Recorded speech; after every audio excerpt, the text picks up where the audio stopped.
and we are back again with our another class of science. Today we will discuss something about physics.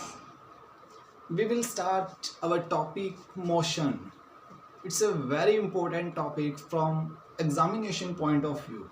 So in physics we will discuss about the equations of motion. First of all, we study what is motion. So as you all know, we are learning from our earlier classes that motion is the movement of any object from one place to another. As we are moving from our home to our market, we are moving from our home to our school and many other places. So it's all motion, movement of any object from one place to another, that is we call motion.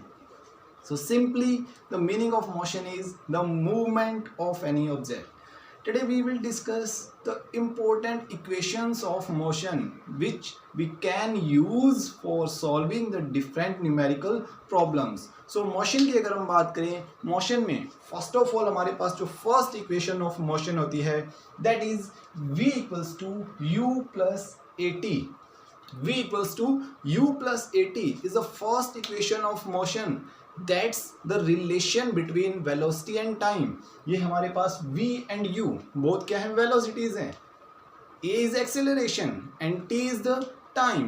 So it's a relation between the velocity and time. So first equation of motion is also called the velocity time relation. तो first equation of motion को हम क्या बोलते हैं, the velocity time relation equation. सो इस topic को start करने से पहले हमें एक थिंग सिंपल हमारे माइंड में होनी चाहिए, दैट इज जो वेलोसिटी टाइम ग्राफ हमें ऑब्टेन होता है उससे ऑक्यूपाइड एरिया या कवर्ड एरिया से हमें ऑब्टेन होता है एक्सेलरेशन की value. That is velocity time graph will give us the value of acceleration और we can say the magnitude of acceleration. जैसे अगर मैं बात करूं इस ग्राफ में, सो अगर मैं बोलूं ये जो ट्राइंगल है इसमें हमें एक्सेलरेशन की वैल्यू किससे मिलेगी, that is the velocity covered the area on time axis. That is velocity और टाइम एक्सिस से कवर्ड एरिया से हमें ऑब्टेन होती है एक्सेलरेशन की वैल्यू. सो आओ देखते हैं हम, that is the first equation of motion. So for this equation हमने यूज किया एक वेलोसिटी और टाइम के बीच में रिलेशन या वेलोसिटी एंड टाइम का एक ग्राफ हम यूज करेंगे फर्स्ट इक्वेशन ऑफ मोशन को डेराइव करने के लिए. तो आओ चलिए देखते हैं. सो अगर आप देखोगे इस ग्राफ में अगर आप देखोगे that is the horizontal axis हमने यूज की है as time axis. Time is independent variable. Next one is the vertical axis. तो वर्टिकल एक्सिस को हम इसमें यूज करेंगे for velocity, that is we call Y axis. तो वाई एक्सिस को हम इसमें यूज कर रहे हैं एज ए वेलोसिटी एक्सिस.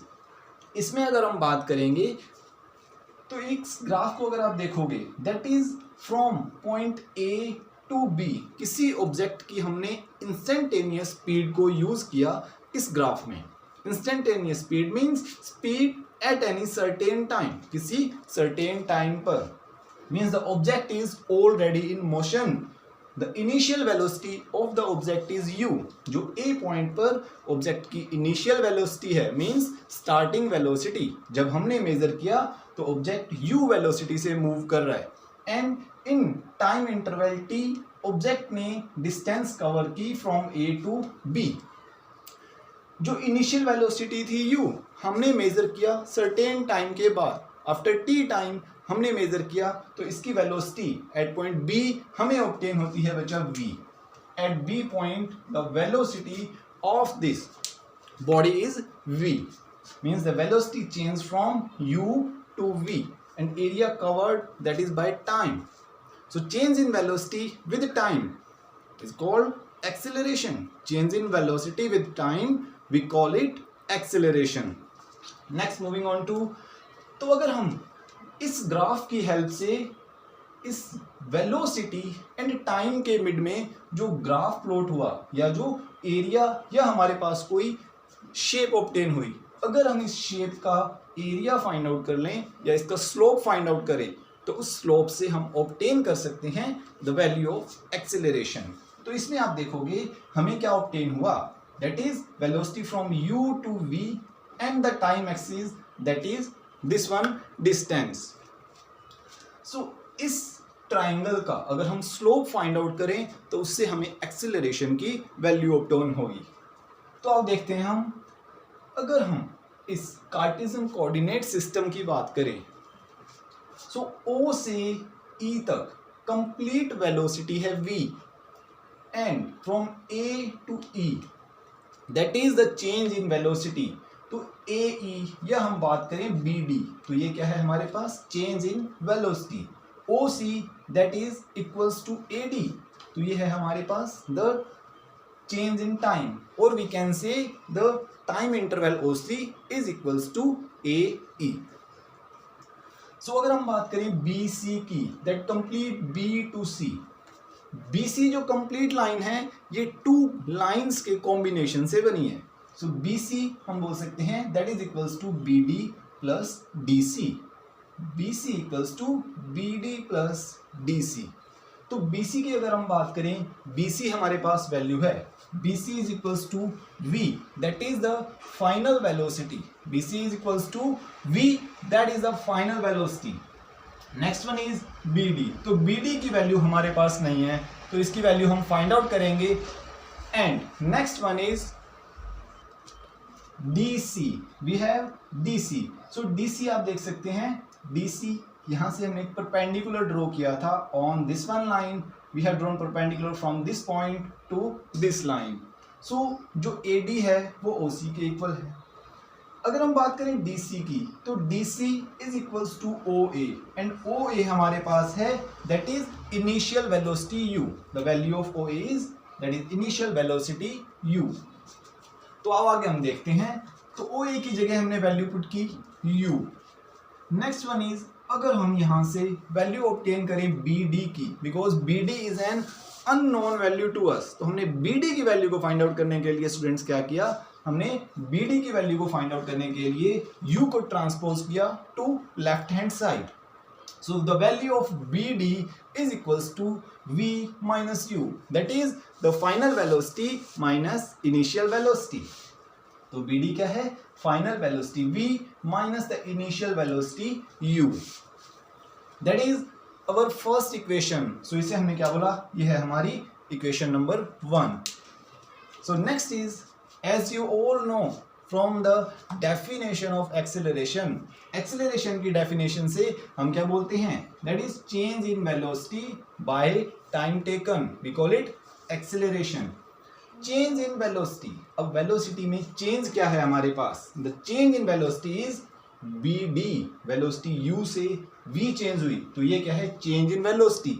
तो इसका vertical जो हमारे पास distance है that is BD divided by time interval, तो टाइम इंटरवल है हमारे पास AD और ये AD इक्वल है OC के। सो हमने BD लिखा सेम, AD को हमने चेंज किया by OC because AD is equals to OC और जो OC की वैल्यू हमारे पास ऑलरेडी है that is the T which is the time interval. Next moving on to A acceleration, we can write it same. Next is BD same and OC, that is the value of OC is T. Next moving on to, if we cross multiply here, so we have the value A equals to BD upon T। अगर हम यहाँ से cross multiply करें, so BD multiplied by 1 is equals to BD, A multiplied by T, it will become AT। so BD की value हमारे पास क्या आई, equals to AT, we get it equation second. So BD की value from equation second अगर हम equation 1 में put करें तो हमें ऑब्टेन हो जाएगी the first equation of motion. So BD equals to AT, we kept this value in equation number 1। So equation number 1 में अगर हम ये वैल्यू पुट करेंगे दैट इज BD की जगह हमने लिखा AT equals to V minus U same from equation 1। So हमने u को ट्रांसपोज किया towards left hand side v equals to u plus at, that is our first equation of motion. इस first equation of motion को हम क्या बोलते हैं? The equation for velocity and time relation. So that is the first equation of motion. We have completed the derivation. Hope you all understood. If you got a little bit knowledge from this, then don't forget to like, share and subscribe the channel. Meet you soon with more interesting and more knowledgeful video very soon. Bye and have a nice day.